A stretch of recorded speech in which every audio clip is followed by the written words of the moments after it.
Pakro jikwara mogiro kamana nyoku kitira mogi TV kaune wangsae chenro mara ngich welo kasto bange sa deka nyasayo yie kabro gomba ke buch jo pengi wendo modhial mabro bire studio ka endi achiel kuom gen mheshimiwa Eddie Oketch men senator ma Migori gi mheshimiwa Mondi Anyanga men jaod bura machon manyateke wapenyo ni UDO kwalo ngwech kosoyo waneno ga UDO sichako ikore kawuono jatend piny noromo gi joma dwaro kombe mag lemo mopogore 12 gi wiye ODM poko timo mano koro chal ka gima UDA osechako pangore kendo gikwalo ne ODM ngwech wabro penjo jo ODM to gin gipange nango chandruok ma UDA no emosemiyo gidhi giyudo yiero yo mathuolo koso mane mbaka mabro goyo sa dek e buch jo piny wanti ka gi Wilson Ochuka jakabuoch kabita kaka jaloko marwa an kaka pele nyinga Trevor Ombija jandingo panga jo Nyakach dendo Ombija taya nyakwar guok ocha pesa mageche manyien mawano.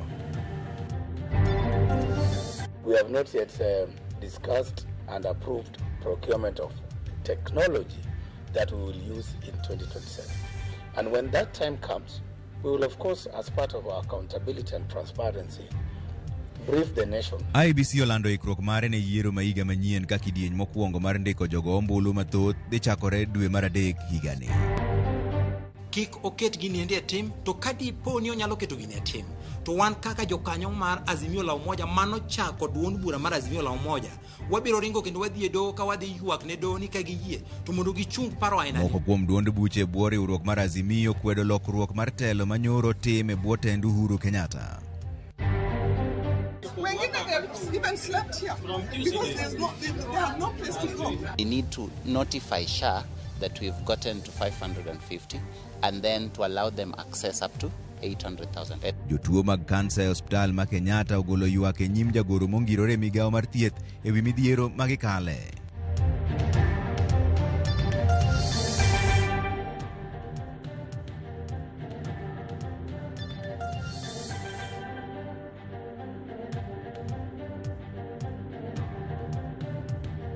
Dwero injo pachi ari adeka uchiel nono ne kaka inyalo yudo ni jatend piny Kenya William Ruto siro wach manogol gi jatend migawo mar omenda John Mbadi ni jo Kenya mayudo osara maromo 30,000 kaduogo piny ok bi chulo usuru ka mago mayudo siling 50,000 kaduogo piny bende ibiro duok piny usuru magichulo.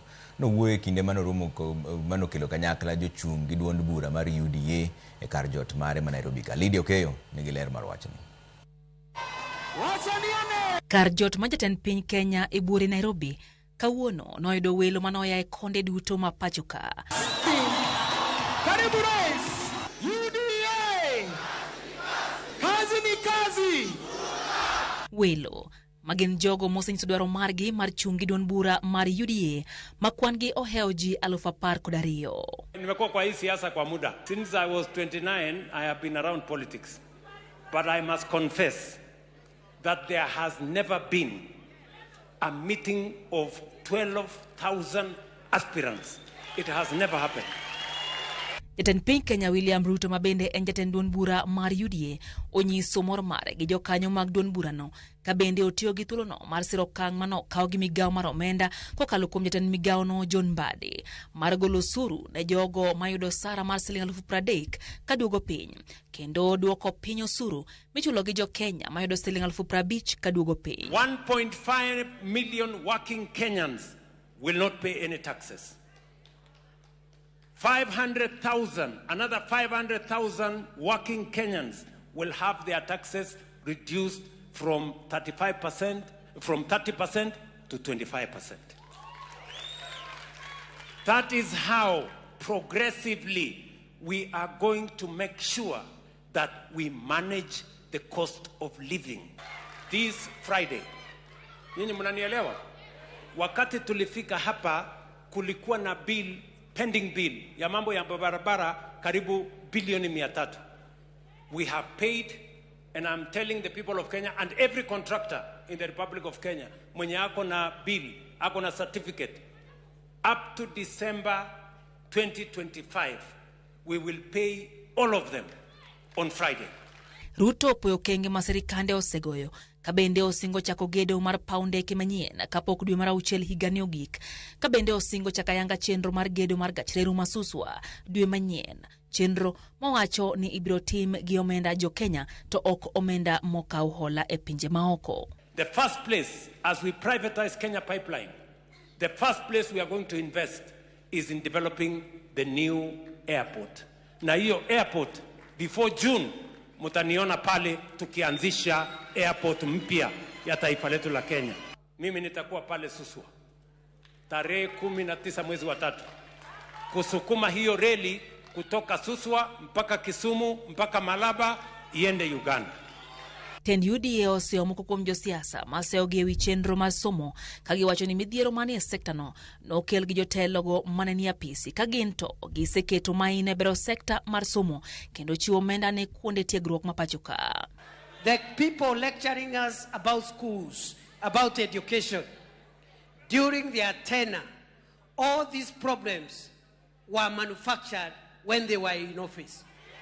Shida ya curriculum, shida ya no teachers, no classrooms. Jatend piny osingo ne jochung' gi duond bura mar UDA ni welo mag duond burano ibiro timie yo mahuyanga kod ratiro ma onge mibadhi mora mora.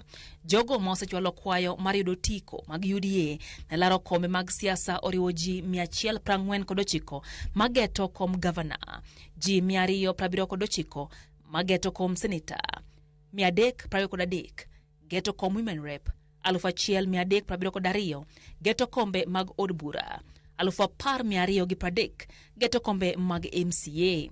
E gwenge makaluo, kom gavana ma Homa Bay oyayo Odoyo Wide gi Dr. Mark Matunga. Kom gavana Masiaya oyayo Engineer Nicholas Gumbo kod Millicent Odhiambo. Kom gavana Migori oyayo Chieng Pamela Ngao Joseph kod Marwa Rebecca. Kombe mag od bura oriwo kaka mano mar Nyatike moyoyo Edick Omondi Anyanga, mane en jaod bura machon kod Fredrick Odiso Genga, Kakara Chuonyo nigi Ademba Karilas kod Obuya Kennedy. Bondo ni kod Thomas Andiwo, Kaugunja ni kod Oyugi Frederick e kind kombe mamoko e aluora makaluo. Kazi ni kazi! Lydia Okeyo, Ramogi TV, Nairobi.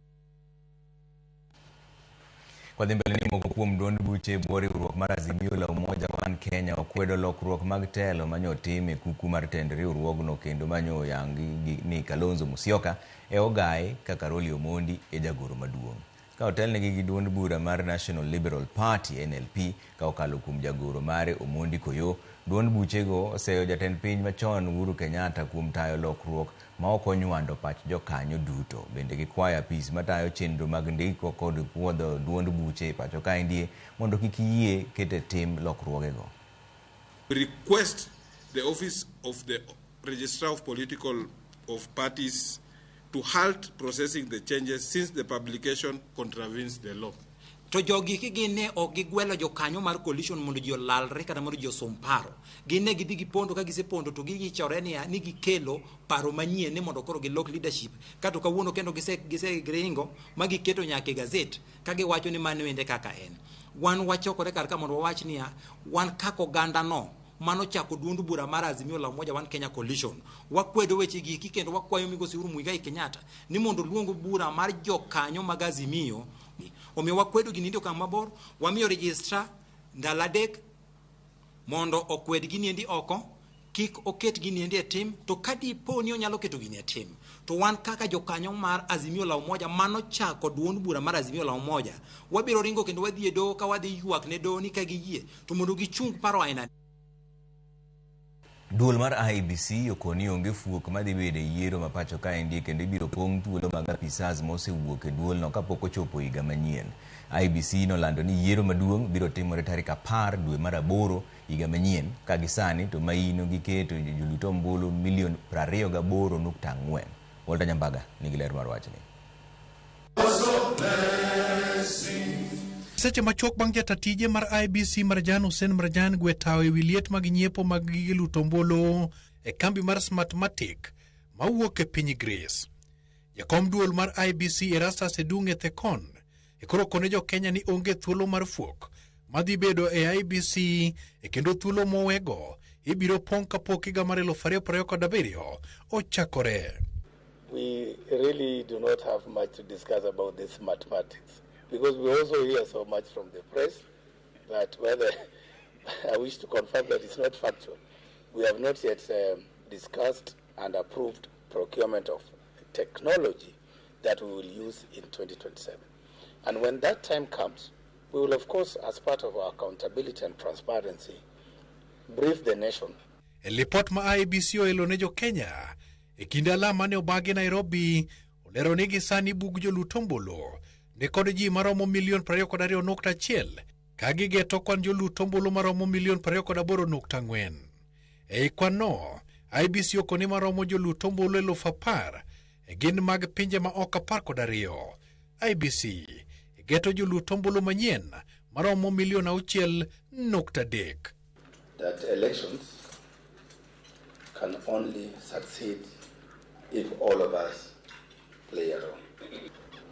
Individually as churches, we have taken steps early enough to begin to address any issues that would show or would appear to cause the church to appear as though they are not taking action. Gigo ma IEBC oriedo timo kapok ochopo yiero maduong'. Gin yango ni yiero maduong' ibiro bagi tarik 10 dwe mar 8, 2027. Kalendo mar chako siasa yanga biro chakore dwe mar 8 mar 2026. IEBC okoni nyiepo mag gige luto ombulu kendo ikogi mondo gibed kare. Ibiro tieki kochopo dwe mar 5 mar 2027. IEBC okoni pong'o thuolo mag apisas mag IEBC dhi rume chak higa mar 2027. Komison motelne kod Thekon koni nyaka gitim duto mar duoko yie mar jo Kenya kuom IEBC masani ing'uro mana kotenga. We are good Christians. We are not people. We are not those people they say we are. As we try to see how we can persuade the younger people, please help us join in this journey. Speak the truth to us so that we can, change our ways. We are also calling upon you to provide that moral clarity. There shall be showers of blessing. Walter Nyambaga, Ramogi TV. Miche gi miche mag jopiny e gwenge ma Kajulu e kar chung' od bura ma Kisumu East noyudo thuolo mar ndikore ne opande chenro mane obagi alap ma obuolo grounds. Jogo ma onge gi opande moting'o jomadongo gi rowere kaachiel gi jogo mopande gi nolal noyudo fuong'ruok tok ndikore kendo bedo gi geno mar yudo kipande go eko. Jopiny mane oyuoro ne nokwayo jopiny tend rarita kotelne gi jajogoro mongirore Laktar Raymond Omolo mosebedo ka chwalo chenro no mondo med gi ndalo mar ndikruok ka thoth gi osebedo gi pek e yudo kipande kinde ka kinde. Chenro mar chiwo kipande osebedo ka dhi nyime counties duto pacho kaka county ma Kaluo chal en mar nok mar kipande ne ji gino momiyo koro ok ginyal yudo chenro mag sirikal e yo mayot. Chenro ma kawuono kaluwore gi wuotho mosewuotho e gwenge wagi ne wafwenyo ni kara ji mang'eny oselalo kipande, ji mang'eny matindo onge kipande, ji mang'eny mamoko pok nokawo kipande nyaka sani. Jomoko bende kipande machon kaka jomadongo made magidwa ni mondo giwil. Kendo wagokwero kamano kabisa ne katibu PS Raymond Omolo kuom chuny maber kana wakwaye ne wan bende this time ukelnwa gini obuolo grounds kaka Julu mondo wamok out. Gima mondo ji kaw kipande gweng'ni en pesa michajo charges ma kipande go ema nomonyo ji kaw kipande. Sani chenro ma kawuono imiyo ji free of charge, onge gima gichulo. Hapa no nyalo neno chien ka ji ng'eny kabisa. Kijende matindo pok okaw kipande, mine madongo onge kipande. Okel kipande mondo ji okaw. E kinde ni ma Kenya yango odiochieng' jiwo lwenj kedo gi tuo mar kansa, moko kuom jotuo to ywak ni thieth margi ochung' kaluwore kod midhiero moko ma Stal ma Kenyatta ok dwar yango negi maler. Jotuogo nonyiso midhiero magi e kinde limbe mar jagoro mongirore migawo mar thieth Dr. Uma Oluga manolimo Stal ma Kenyatta. Jafwambo marwa Judith Mundi nigi ler mar wachni. This is the third week until the fourth week of coming here. They've even slept here because they have no place to go. Limbe mar jagoro ma ongirore migawo mar thieth Dr. Uma Oluga e kar thieth maduong' ma Kenyatta National Hospital Omenyo midhiero ma jotuo mag kansa kalie kar thiedhno e thuolo mar juma achiel ma okalo. Vijana wanafanya kazi, mashini iko slow. Mimi nimekuja kutoka Monday mpaka saa hii. Kamoko to yango ni thieth mar kansa e kar thiethno okosebedo mayot kaluwore gi deko ma kinde ka kinde, gino ma oseweyogi kod rem mathoth. Donjo kinyi ka donjo ka safar achiel kokwen. Kaka na donjo ka adonjo masebedo ka pango line ka ket mar mondo mi anekta na shughulika nwa hakuna. Nende an number 27 nyaka sani pok ayudo kata matibabu gimoro amora maseyudo ka onge. To nachako biro ka neni tich ariyo tich adek. Kwa biro samoro ichopo ni yien hakuna. Sasa unashindwa yen onge, system nulo, alafu anwa biro ka keto ma hospital maduong' monego beno do miya dhano mang'eny. Dr. Uma Oluga kata kamano yango ni jotuo mag kansa kokalo e lai mar okumba mar thieth mar SHA osebedo kod midhiero kaluwore kod kit thieth ma giyudo, gino makaka migawo mar thieth gi sego bura kendo loso e tieke chuth. Often for patients who are taking chemotherapy, we have a challenge with the loss of fingerprints. And as you know that we have rolled out something we are calling biometric. And so because of that, we have to have mechanisms for identification. I think it's just about a delay that may need to be sorted, and it must be somehow unique. Kabende Oluga ochiwo siem ne ute thieth maduoko jotuo mag kansa pacho bang' tieko omenda mar thieth mar 550 ma okoro kwayo ne okumba mar thieth mar SHA mondo med omenda nyaka 800 kaka ne jatend piny William Ruto lando. If any hospital is telling you that they are not allowed, I think it is important that you know that that is not true. Because right now we are even sending messages specifically to patients. What the hospitals have to do, and the CEO is here to confirm, the doctors are here to confirm, is to notify the Social Health Authority that this patient has exceeded 550,000 and please allow us to access. And it is in their contracts, and we have sent emails to all hospitals that have contracts. Edwe achiel mabiro, bende oyango ni gidhigo chapa report mayango nengo mar thieth kod yedhe duto ma itiyogo e pachoka mondo kony jotuo e yiero thieth ma nengone yot kendo ok duon okumba mar thieth piyo. Judith Omondi, Ramogi TV. Bas odhi yo moro machuok taneno kose orote maru ka ndi wang'ia ne moko kuomgi ma an Austin Oyo aneno news maler ka ne chuny boma Nairobi ka ndi to mos na mama na Esther Oyo kod baba na Jojo Oyo ka gin Gemrae Nyakach mano ka ne Oyo seche ma gin Gemrae kanyo tumoso na Kadidi women group mane wenwa polling station kanyo, Konyango women group kani Bwaja polling station, Kajowi women group kani Luanda polling station, Tipo women group Ruako maber mano Wasari polling station, Kandaria widows group Sigoti polling station kanyo, to gichak wuoth widows group mane Ngomo polling station mos na jogo duto tene giruako maber ndalo mano Nyakach kanyi. Ndaneno wachielo bende ntiere ka ndie wacho ni ma endi Ramogi TV ler ma Polo Nyango kan Ralingo Asembo aneno maler gi jaoda Rebecca Nyaugenya Siranga kendo amedo siro jatend piny Kenya Ruto mondo tiya keto Kenya mbele kinde duto. Erokamano ahinya. Neno kama ntiere ka ndi Makamu ka wacho ni Trevor sani koro politics in Kenya en two way, either in ka Ruto gi Oburu or in ka Gachagua gi Kalonzo. Mano Makamu aneno ka architect Evans Asio wacho ni Trevor winji maler ahinya, Ramogi neno maler kendo kelo weche makare. Amedo kwayo PS Dr. Raymond Omolo mondo chwal lwete e piny karachuonyo mondo ganda okaw kipande ma architect Evans Asio. Erokamano ahinya. Neno kama chielo bende ntiere ka ndi Trevor ma Baba Twins mar Onjinyo amor gi kaka nyiluo kod jawuot luo wuok oko mar laro kombe mopogore kod otiko mar UDA. Jotend otemo ket agenda mbele seche ma giromo kod president. Wach mar two-term olowa mos na Opiyo Wandayi, Pascal Orange kod Ochieng Riako. Bas udugu bang' dakika matin kik idhi mabor ahinya.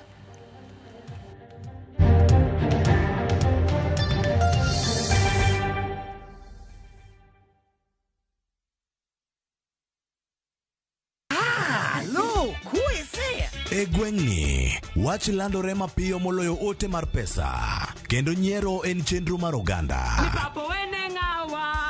Chief ong'eyo wachno, kata jopeng' ong'eyo. Ka chieng' tich abich ochopo, waduto wachokore. Ok ne baraza, to ne nyar kochia. Nyako Nyakojia gokoko. Oh, nyakojia toxin. En chenro magik moko duto ng'aw malo mokalo tong'. Chakre sigendni weche miwacho. Pato akanyi leo chunya nonyuoli kure. Riwreuru gi oganda duto kendo weuru wanyier ka gima ok ochuno ni ng'ato chul puotheno. Kokija richo ting badi malo. Jehova Nyasaye golo nyaka muponde ndalo. Nyarkochia tich abich saa 1:45 otieno mana e Ramogi TV.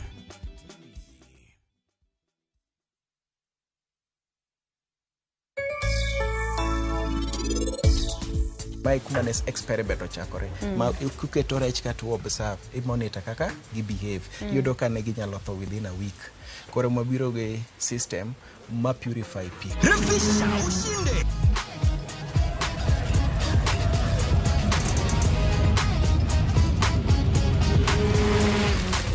$50K ya Vasha ama MMF haingoji. Open and save in your KCB Gold Savings account for a chance to win many prizes. KCB, for people, for better.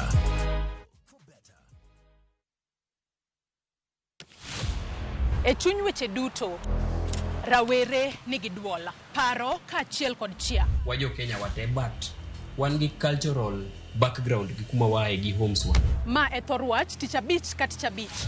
Wayawo pap ne rawere mar winjo duondgi, mar winjo pachgi, gigo magido chunygi to kod lek magin godo. So vijana wuon gine ma oningo gichak mobilize themselves, gi support each other, one another, mondo koro giyud kaka koro gin one negotiate mbele kacha. E weche mag somo, ngimagi, tije, to kata mago mag ringre, gichomo kanye. Sani koro nyaka jogwa lok pachgi, mondo ging'e niya wadwa tiyo ne jopiny. Kochakore saa 4 okinyi nyaka saa 7.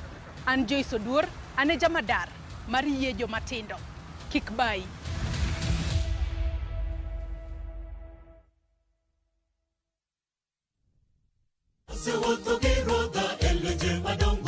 Ma en Injili ngima. Injili makelo ngima. Bironu sabato ka sabato. Are saa 1 okinyi nyaka saa 3 okinyi. Wadhi kelo nu chenro mamit ahinya. Jok manoko somo lesson, wadhi bet gi lesson mar juma. To Nyasaye dwaro ni seche duto kata piny obedo matek machal nade, to challenges moro mogodo kik golwa kuom Kristo. Wadhi bet gi children's sermon ma wadendo ni lulu mag Yesu. To noting'o ligangla mondo hikre ne kedo. Be ikori ne winjo wach Nyasaye. Ne thuon wach mwadwa wuoye en ni mwandu kik teri mabor gi Nyasaye. Wakelo jower mopogore opogore makelo nwa injili makelo ngima. Okidwa koso injili ngima kitayou kod an Lorina Chieng. Happy Sabbath.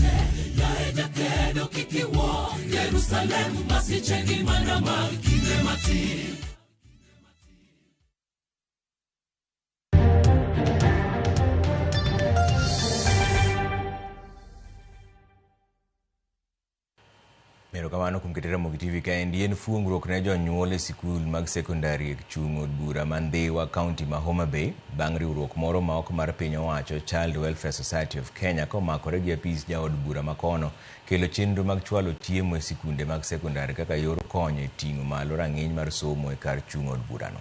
Chenro no ne ochaki higa mokalo kendo biro bedo ka odhi nyime e sikunde mag sekondari duto 53 mane Dhiwa.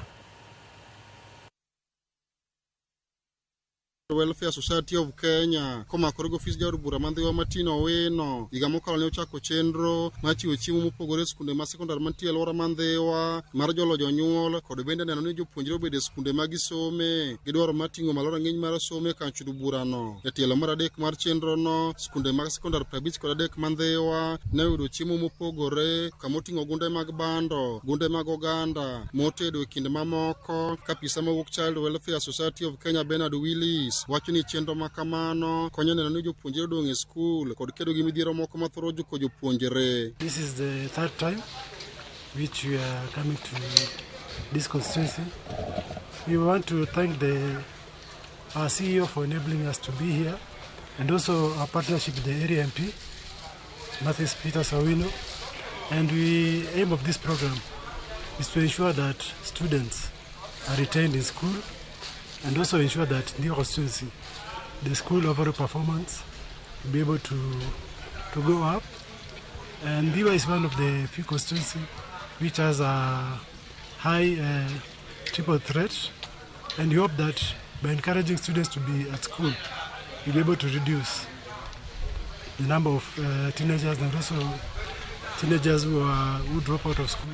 Jalup Commissioner Mandhiwa Lucy Ndemo kod moko kuom jopuonj madongo e skunde ma sekondar Mandhiwa mane loso e kinde mane gichako keyo chiemo gi skunde mopogore, ne okone chenro no osekelo lokruok e skunde nyaka ne chake kendo dhi ting'o malo rang'iny mar somo e thoth skunde mantie alworano. We have seen very good outcomes from the assistants. We saw improved performance even in our last KCSE exams. We have seen a higher level of retention in our schools. So ka nyathi chiemo maber e school, then it means ni mentally bende odongo, inyalo puonje, inyalo rwako puonje wiye momaki. And so waduoko erokamano. Ma osekonyowa nikech chakre higa mokalo ka skunde nochako yudo chiemo, nomiyo nyithindo nyalo bedo e school. Ma ok ogol dhi dala, and therefore we no lose learning hours mang'eny. Apisas ma Kachuru Bura Mandhiwa kotelne kod manager mar Kachuru Bura Mandhiwa Washington Nyamula ne okoni chenro ma kamano biro dhi nyime tam katam mondo mi jopuonjre yud thuolo makare mar somo. Akawo thuolo mar go erokamano maduong' kabisa ne jo Child Welfare Society of Kenya, both the management and the service officers. Ma gima koro watimo the third time ka mwesimo tudore gi jo Child Welfare mondo mi sikunde Mandhiwa yud chiemo. Nyithindo ketho time mang'eny e wang'ayo kiriembogi nikech skul, nikech pesa mar chiemo. Gimomiyo wakelo chiemo e skul, wakonyo community mondo mi pek mane gintiere godo e dala mamiyo nyithindo ok nyal bedo e skul e yo mayot kaluwore gi dwaro mar piny masani. Koro dogi e chien. Ka chiemo ni e skul, nyathi ni skul seche mang'eny, learning kod somo bende dhi nyime e yo makare. Alia Beach, Ramogi TV, Homa Bay. Nonro manyien manotim kod The Lancet Global Health koro yango ni ji mamoko 9.4 biro wito ngimagi kochopo higa mar 2030 kaluwore kod ng'wony mar kony ma pinje monyalo osebedo ka chiwo ne pinje ma pod dongore ka moting'o piny mar Kenya. Simpro Sokida nigi lero. Mokalo, sirikal mar piny Amerika osebedo ka chungo kony kendo wuok e riwruoge makonyo pinje madongore. Motimore mogik e chak higani en chungo chenro mag riwruoge 35 e bwo riwruok mar United Nations kod wuok e riwruok mar World Health Organizations. Mago kimedo kod pinje mamoko ma bende osedongore mosechungo kony magi ne pinjego koro medo kwan ji mabiro wito ngimagi kochopo higa mar 2030. Nono motim kod The Lancet Global Health nyiso ni kochopo higa mar 2030 ji maromo 22.6 kamoting'o nyithinde bwo higni 5 biro wito ngimagi. Ma en medruok kod thoe 9.4 kipimo kod thuolo mokalo ma kony ma kamago ne yudore. Nonro noyango ni ma dhi timore kaluwore kod chot ma apoya mar kony ma pinje monyalo osebedo ka chiwo ne pinje modhier kod ma koka dongore. Kony mideno ni Official Development Assistance kata ODA.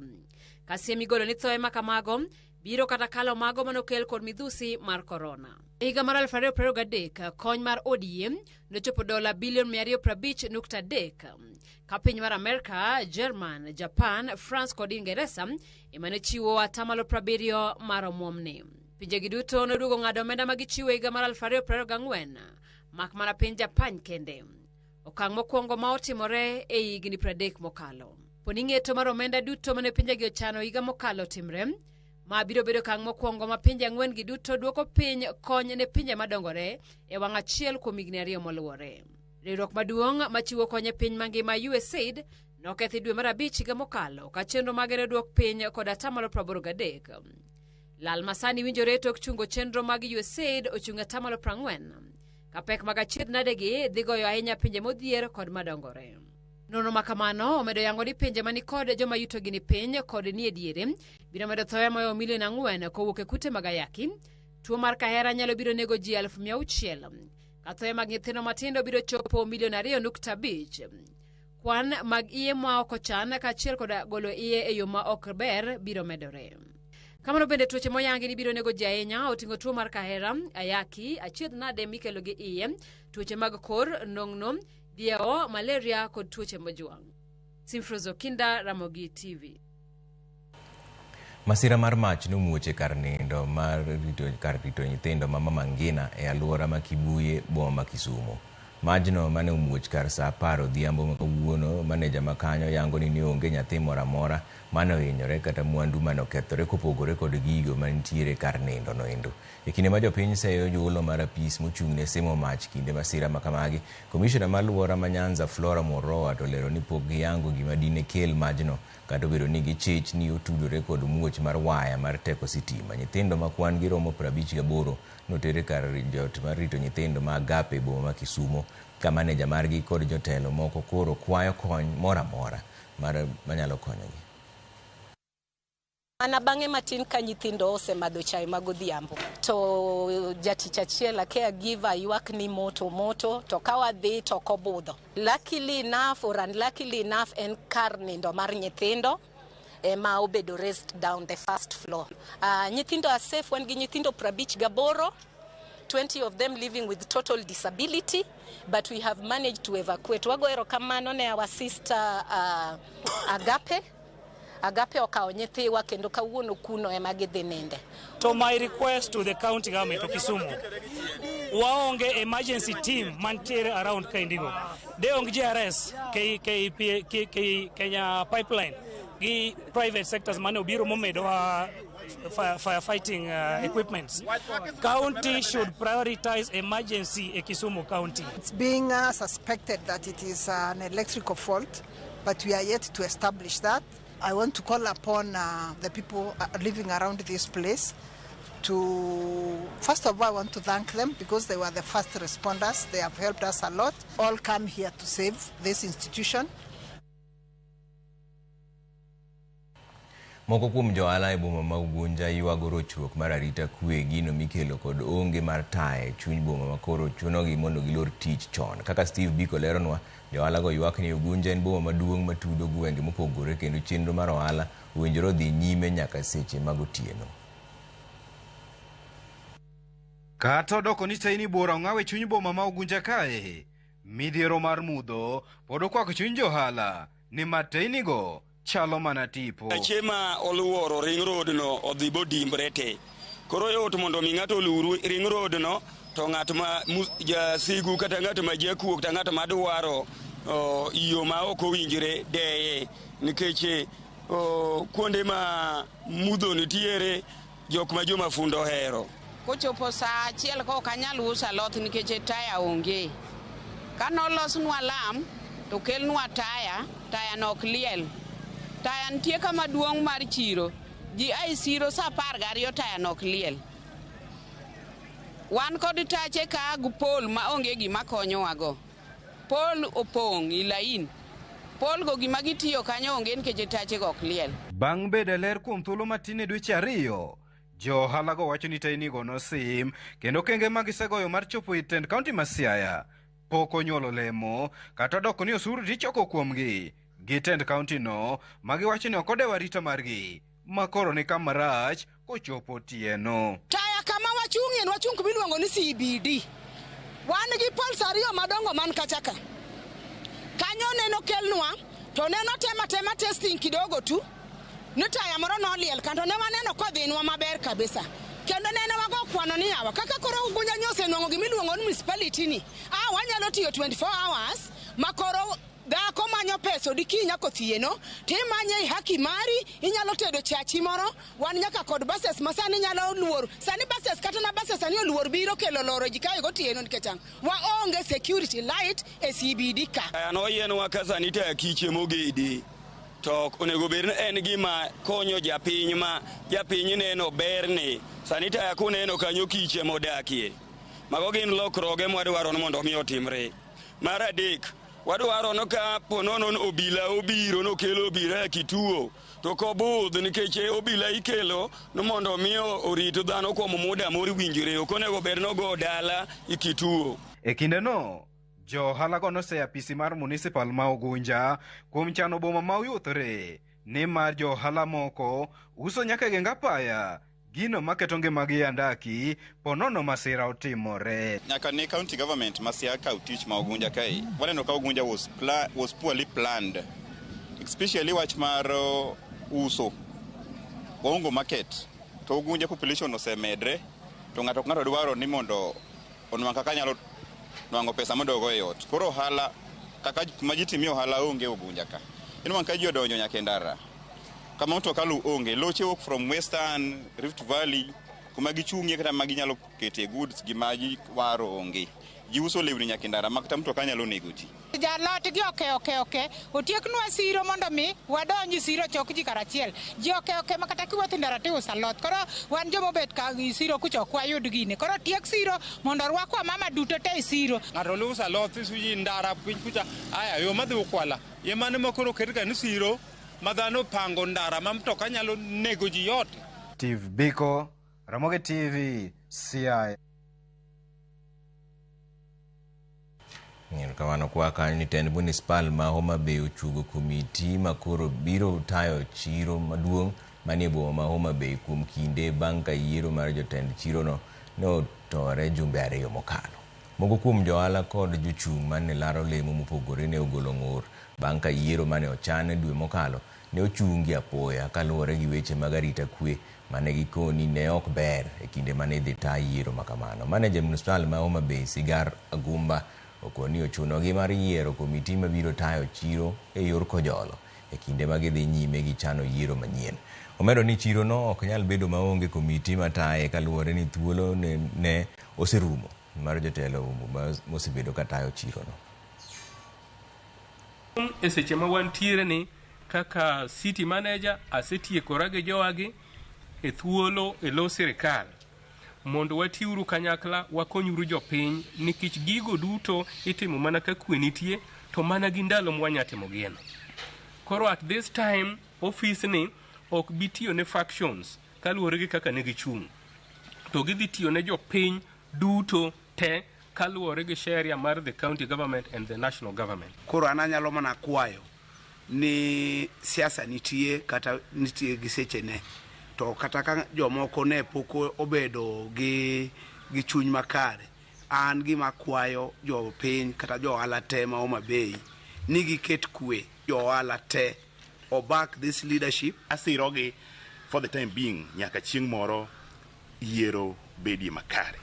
Abro miyo gi advice kaka itiyo kendo support mara ma gibro dwaro kuoma abro miyo gi kaka jakoma ne tiyo. Campaign ngeni katimore to lep jakier wakwayo joma nwa kosonegi mondo duga wabed together ni koro an office joma nohero wabed joma ne bathe koni sani koro onge gimoro ni kone gi kone waduto wan ji achiel office en achiel. Bas wadhi yumoro machuok kudogo mandaka matinda no kusoro te maru Mirembe Trevor ma Martin Chieng kawuok Rwe aneno Ramogi Makare gi mama na Nyalago Mosna Karan Joshua Chola Bishop Mara Charles Mayoga kod Jo Israel Sie Chieng kotelne gi japuonj Edwin Otieno. Kamana inya ma Bishop Bondi Otiche Mosna jaoda Sara Tieno gi Archbishop Dhiambo Gora. An karo kawuok Uyo Maragegni gumbo mondo bio kaw kom mar governors yano nono mana kaka rieda bende ni nono wadwaro dongruok. Kamana inya bas waduogo bang' dakika matin kikidhi mabor.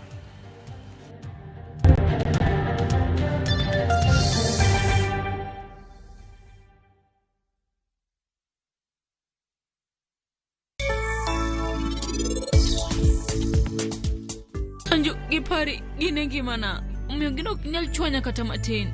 Gino kinyal chwanya kata matin. An gi sanjo kwan manosiepe. Ntie kaka ntie chunya. An pile ka pile sebedo kaparo kaka boketi kamoro achiel gi Rajiv. Kaka an amoloso ni odika to in ema kone ketho oda.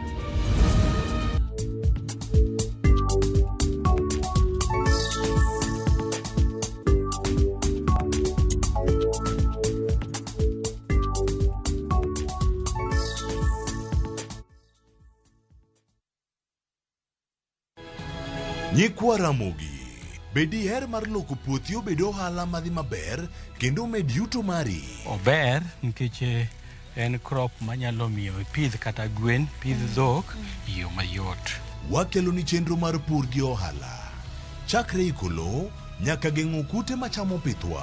Pur mar nyanya nyaka ing'e tuoche mag nyanya mokwongo. Mar ariyo nyaka ing'e yedhe migoye nyanya. Puonjri yore mabeyo kendo manyasani mondo imed keyo mari. Mondo yud yuto maber en ni niang' nyaka ido maber miol ne pi timne irrigation. Kaka chiro medo lokre, wanyisi gigo mausre kendo nigi nengo kaka kinde loko. Koro rabonda nuka pure kota eka nika pure maber balose tayute molo kana yudo oduma e puodho mar kota neka. Tudri koda ana lori nyaka Black tich adek sa achiel dakika 45 to mana e Ramogi TV.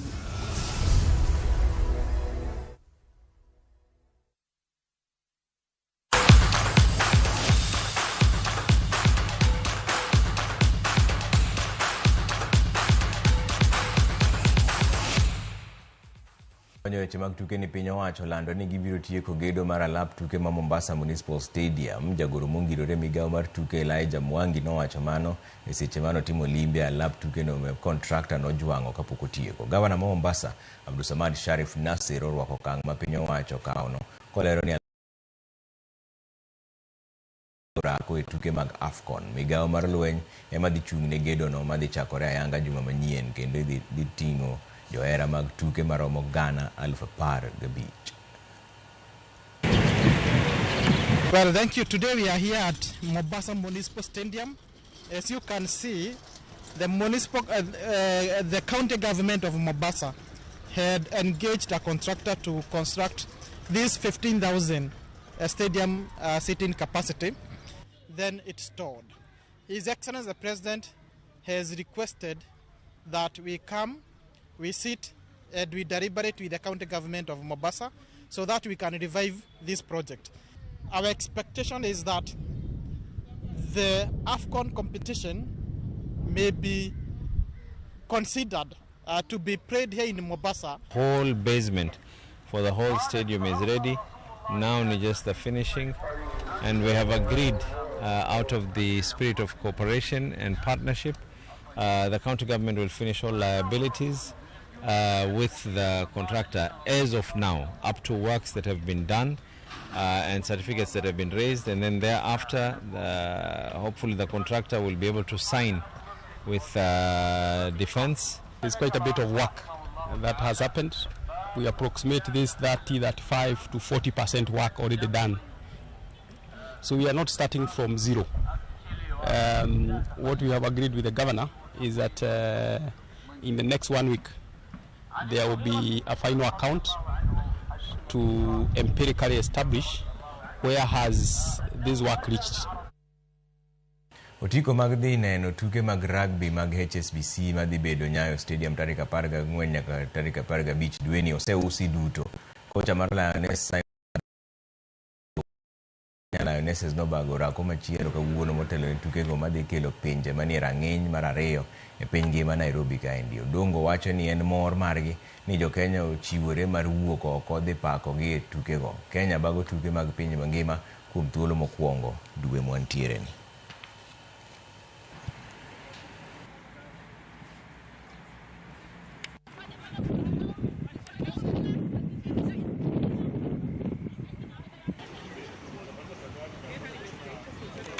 Playing for the HSBC has been a dream for a lot of girls, and for you being able to play this game at home on the 14th and 15th, it means you are carrying or you are fulfilling someone else's dream, and you should be proud of yourself, and make sure you represent that jersey. We are on our Tapa week. We've just returned from camp in Spain. Right now we are focusing on tactical areas that we saw that we struggled in Spain, and also in areas that we were strong at. So just trying to make sure that we polish up on all areas, and the team gets ready for the first leg of the Sevens too. And also I think having the World Rugby give us the first leg of the Sevens 2 is a big honor, and I think it's credit to our fans who've always traveled well with us.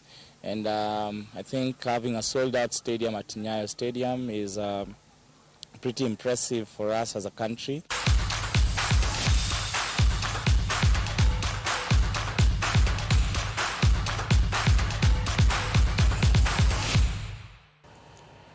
Mas mane kama otike chenro moro mar ang'ich welo ka Nyasaye oyie to saa 3 buch jopiny wabro go mbaka gi wendo modhi alma bro bedo e studio kaendi Mheshimiwa Eddie Oketch, ben senator ma Migori, to gi Omondi Anyanga, jaod bura machon manyatike, modhigo kodgi mbaka e wach man yudi okwalo ng'wech koso yo mane mbaka modhigo e buch jopiny. Wantiere ka gi Wilson Ochuka jaka buoch kobita mane kama olore chenro marwa mar ang'ich welo. Anto kaka pile nyinga Trevor Ombija, Jandingo Panga, Janyakach, Dendo Numbija Taya, Nyakuar Guok Ocha Pesa. Wanere Sadik.